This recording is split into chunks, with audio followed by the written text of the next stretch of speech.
Is there something new you want to get ahead of? No, I mean, like I've lived my life. I'm going to do everything I can to make sure that Graham Platner is the next senator from the state of Maine. You are going to win Maine, and Graham Platner is the candidate in that race. That's my kind of man. This guy is an authentic man. A few moments later. When I revoked my personal endorsement of Platner in June, I hadn't been connected with these women yet. I made that decision even before these new allegations of rape and sexual violence were brought to light. Now it is absolutely unquestionable that Graham Platner is not fit to hold the United States Senate seat or any elected office for that matter. We need to win election. I honestly believe he's going to win that election. Do you not remember what happened last night? Ladies and gentlemen, he's done. Okay, Graham Platner's done. The guy with the Nazi tattoo on his chest, the one who claims he didn't know about it, and this guy who had all these different sexual assault allegations against him. Now he has the greatest allegation of them all, a direct GRAPE allegation against a woman who just did an interview today, which we're going to react to part of that, by the way. But before we get to that, I want to show you guys why it's so important for that Democrats just turning on this man immediately. They ripped him off of the campaigning websites. No more Act Blue for Graham Platner, okay? You can't even donate to this man. You got to go through back channels in order to do it. But look, guys, they got to the 13th in order to withdraw him, and it looks like, according to Polymarket, his chances of dropping out are at 74% by next week. 96% chance that he drops out overall at some point before the campaign is over. 96%. That's insane. He's cooked, guys. It's over with. The Democrats desperately need him to drop out, because if he doesn't drop out by the 13th, they cannot select anyone else to replace him. And basically, Susan Collins, the Republican, wins by default. Now, the question is, will Graham Platner be stubborn and say, no, I didn't do it? Or will he drop out and give the Democrats a chance? Seeing as how this guy is a scumbag, he might just stay in just to say F you to all the people who are turning their backs against him, because as you can see, the Democrats turned their back on him so fast. It should have been faster, but they turned their backs. Rokana, Graham Platner should drop out of the race. I'm withdrawing my endorsement. Okay, David Hogg, well, the guy who got kicked out as DNC chair at one point. Graham Platner needs to drop out and let a strong Democrat replacement run. Harry Sissy, Graham Platner has to go. He must drop out ASAP. Ruben Gallego, the allegations against Graham Platner are troubling and deeply serious. I'm rescinding my endorsement. Guys, it just goes on and on and on, right? So you already got him. His chances are so high of dropping out. A bunch of people dropping endorsements. His ability to fundraise is basically reduced to pretty much nothing. They're probably going to stop inviting him and booking him at events. They canceled all his events for the day, right? He's supposed to go out and, do speeches or something today. Canceled. And throughout the rest of this week, canceled. And anyone who's going to book him in the future is probably also going to cancel. They were like, wait, isn't he the guy who raped that woman? Oh, no. We don't want this guy anywhere near us. So he has no chance. But I want to go ahead and react to an interview here by Fake Tapper, CNN, where they get into it with the lady who says that this happened to her. Let's get into this. By the way, guys, there's a new feature on YouTube where you can hype videos. So be sure to like the video, hype the video. It helps out a lot. Appreciate you. You described your relationship with Graham Platner as a very good example of what modern dating is like. Yeah. What do you mean by that?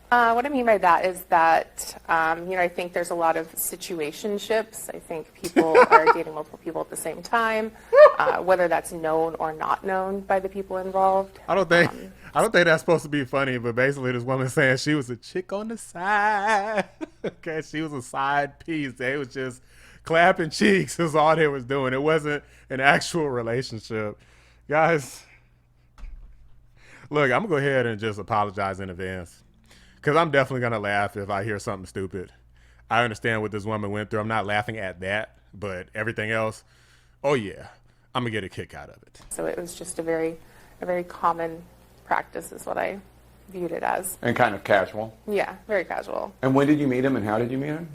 Met him on Bumble, actually, in 2019.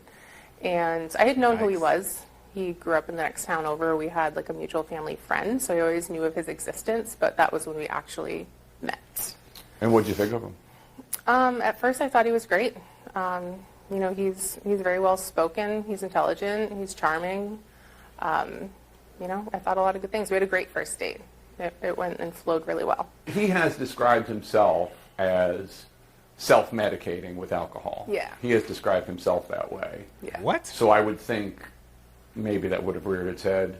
Yeah, and unfortunately that's something that I think a lot of people are desensitized to in general, heavy drinking, and especially out of the relationship that I had just come out of, so it wasn't anything abnormal to me. I remember we were out one night and he was drinking, and that's when he told me that he has PTSD. When the New York Times story came out, you were in it, but you didn't go as far in that story as you are today. Yeah. Why not? I didn't want to. I didn't want to have to violate this huge level of privacy to my own life to be able to infer that this person is not honest and trustworthy. I felt really protective of my own privacy throughout this whole process. And it got to a point where my privacy was no longer going to happen. And that was when I kind of just made the decision that, like, I'm going to say my piece and get it out there. I had tried to give the impression that something, you know, worse happened. And that's when I was like, I refused to comment further. You definitely alluded to a bad night. Yeah. So bad that you never saw him again afterwards. Yeah. But just to underline the point, you're not coming forward because you have any political motivation. No, not at all. That was actually one of the huge reasons that I didn't come forward and still struggled. Like, that was a huge moral conflict to feel like... Because you'd like a Democrat to be in the Senate. Yeah. Yeah. I like the things that he speaks about. They're important. They're important to people. I'm one of those people. Imagine being so, like, just, I don't even know, like, can't imagine the level of brainwashing. Like, this is truly evil and truly powerful evil stuff, guys. This is truly demonic stuff. If you got a woman who is so brainwashed by Democrats, so passionate that you can literally get graped, but want those value systems to be in the government so bad, including the person who did it to you, that you'll overlook it in order to get that person into the office. Well, I just really want women to be able to get abortions, so I just have to go in. So people like the guy who did it to me, you know, if I got pregnant, I could make sure to get an abortion. Like, it doesn't make sense. How about you vote people in who won't do humiliating stuff to you and ruin your life and have you sitting on here on TV, got all these people talking about you, now you look crazy.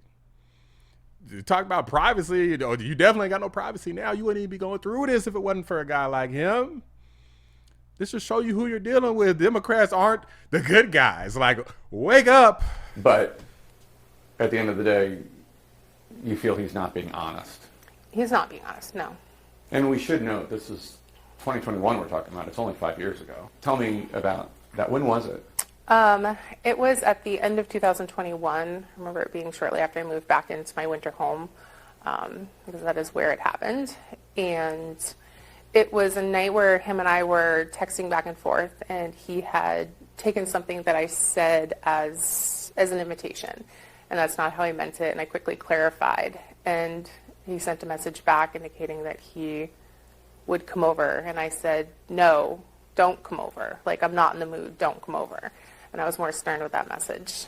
And then I didn't hear back from him. So I thought that that meant he got the message or gave up on it or whatnot. And so like half an hour later, I heard a noise outside my door.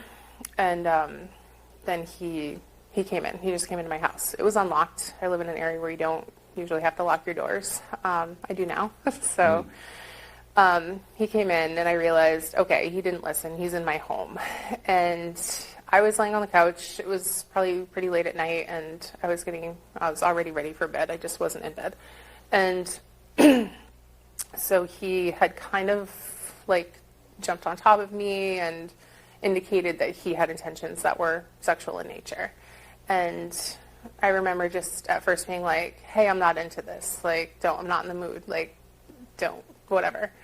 And it got to the point where I was like, okay, I feel like I've said this enough times. Like, he's not listening to me or he's not hearing me. And I looked at him and I remember this very specific look in his eyes. And I could smell alcohol and I was like, this is different. He is heavily intoxicated. Like, and that blank stare was kind of like a photographic memory that I still have of that night. And his...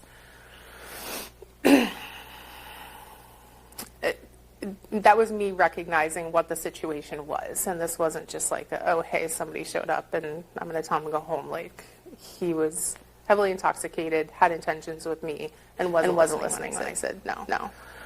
And you were saying no, don't, over and over and over. I remember, obviously I've had to recall a lot of this. This is something that I tried for many years to forget.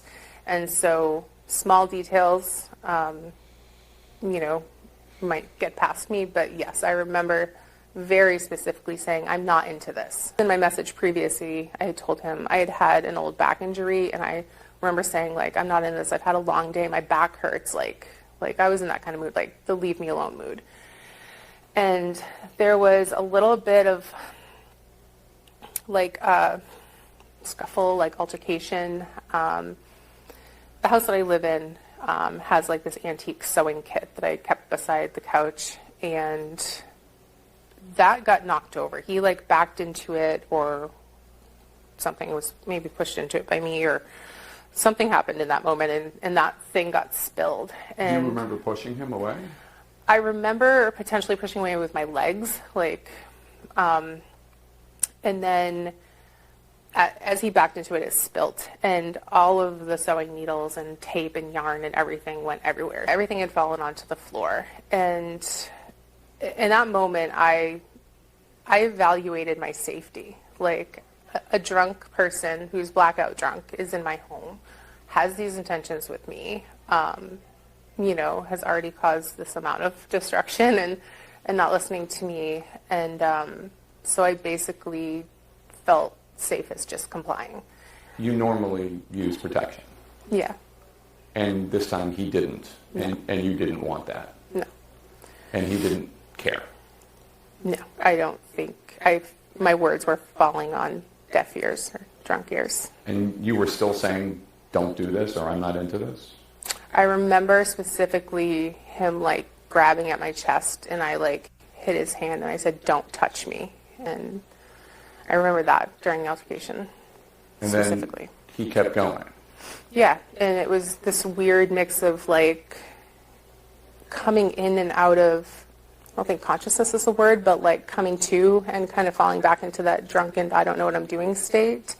And yeah, and he would apologize in those moments and then go back to doing what he was doing. So he was aware that he was doing something wrong, yeah, and saying sorry. I feel like he was, in moments. Is there any way that he thought this was consensual, or no? Just because... I don't believe that you can think that that scenario was consensual. You have to understand that wasn't, when somebody is repeatedly, when somebody in the middle of it says, don't touch me, like, that's obviously not consensual. Especially if he's apologizing on occasion. Yeah.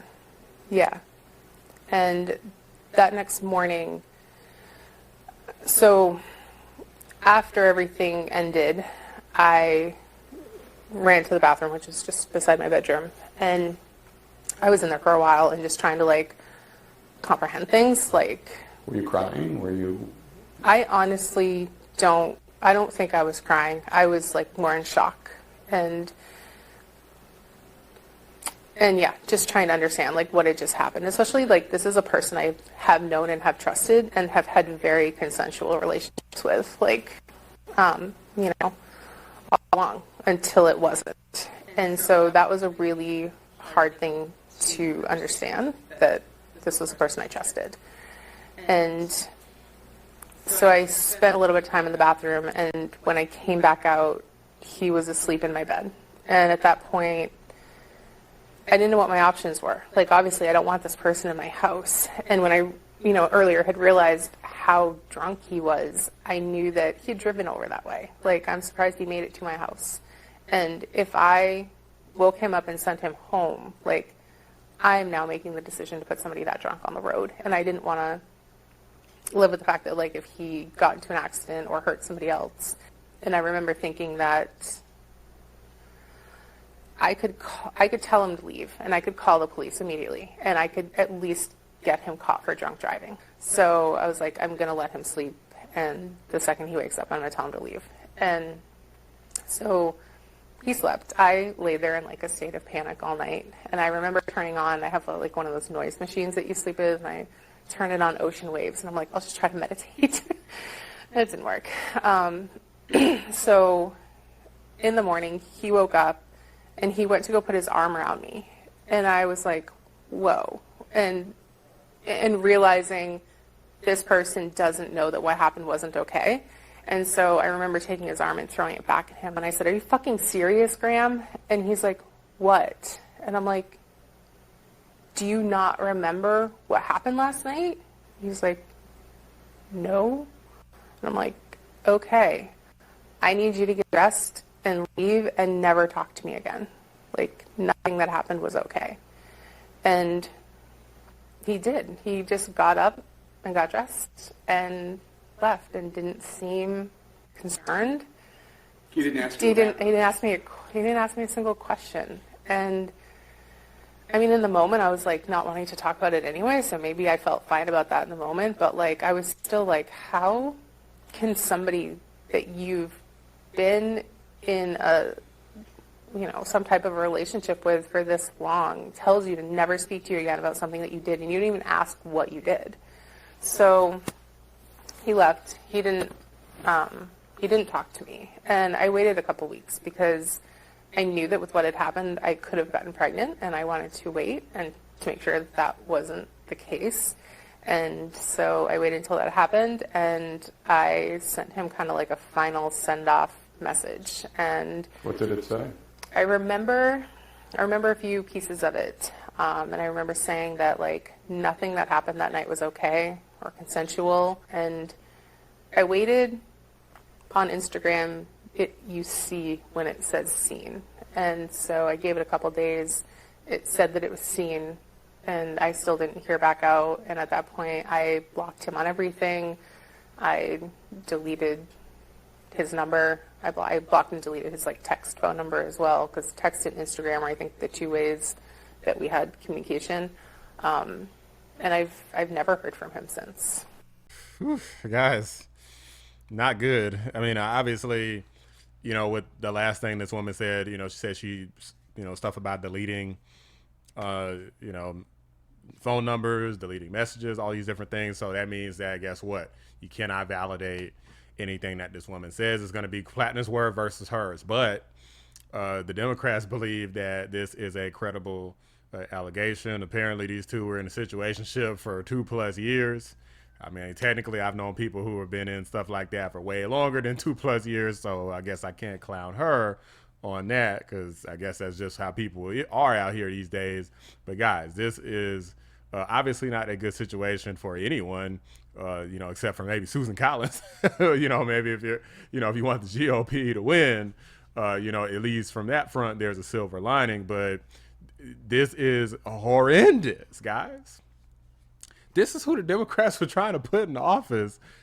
That's not to say you can't make a mistake, but everybody knew this was a bad guy. Everybody knew it. And now the Democrats got egg on their face again. They may not be able to get rid of this guy. He may not he may not actually, you know, withdraw himself, resign from his campaign until after the date where it's too late. Again, the Democrats got a week.